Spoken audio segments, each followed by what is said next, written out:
Hello guys, আমি আরুল ইসলাম guys. আজকের এই ভিডিওতে এই একটা বেলুন দিয়ে আর এই একটা বোতল দিয়ে একটা স্মোক রিং তৈরি করব। তাহলে চলুন দেখা যাক এটা কিভাবে তৈরি করি। তার আগে ভিডিওতে একটা লাইক দিন, চ্যানেলটা সাবস্ক্রাইব করুন। চলুন শুরু করা যাক। গাইস, স্মোক রিংটা তৈরি করার জন্য এখানে এই বোতলটাকে কেটে নিতে হবে। তাহলে চলুন এখন এই কাটার দিয়ে এই বোতলটাকে কেটে নেওয়া যাক।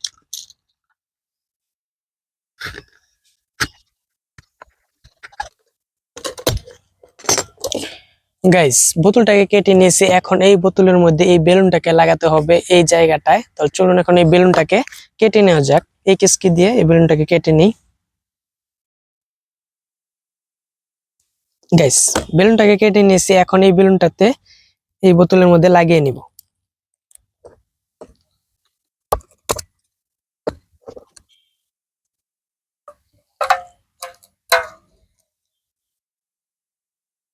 গাইস, বোতলের মধ্যে এই বেলুনটাকে লাগিয়ে নিয়েছি। এখন এই বেলুনের উপর এই টেপ দিয়ে ভালো করে লাগিয়ে নিতে হবে, যাতে এই বেলুনটা যাতে খুলে না যায়।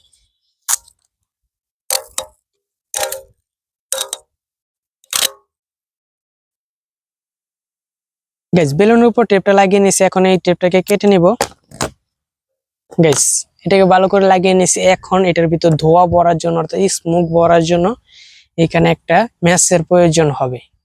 গাইস, স্মোক ধোঁয়াটা তৈরি করার জন্য এখানে একটা ম্যাচের প্রয়োজন হবে। ম্যাচটাকে এনে রেখেছি। এখন এখানে আরেকটা অ্যালুমিনিয়াম ফয়েল পেপারের প্রয়োজন হবে, এটাকে এনে রেখেছি।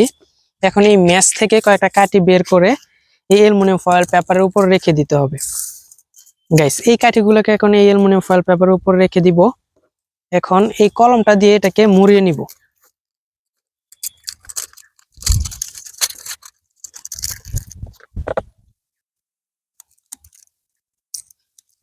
গাইস, এই ম্যাচের কাঠিগুলো এটার ভিতরে আছে। এখন এই অ্যালুমিনিয়াম ফয়েল পেপারের রোলটাকে এই বোতলের ভিতর দিয়ে দিব। গাইস, এটাকে দিয়ে দিছি। এখন এখানে আগুন ধরাবো। যখন এখানে এই ম্যাচের কাঠিতে আগুন ধরবে তখনই এটার ভিতর যে ধোঁয়াটা তৈরি হবে এটা এই বোতলের ভিতর গিয়ে জমা হবে। তাহলে চলুন এখন এখানে আগুন ধরানো যাক।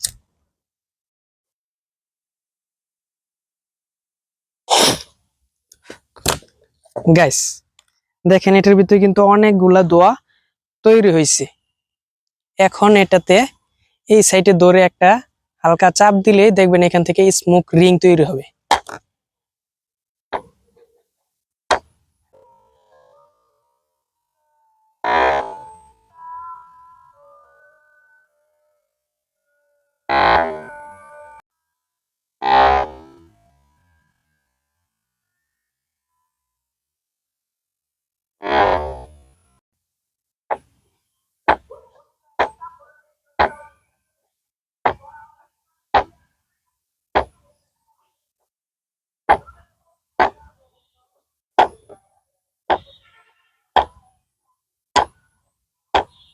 গাইস, দেখছেন স্মোক রিং কিন্তু তৈরি হয়েছে। এটা তেমন ভালো করে হয় নাই। তাহলে গাইস, ভিডিওটা একটা লাইক দেন, চ্যানেলটাকে সাবস্ক্রাইব করেন।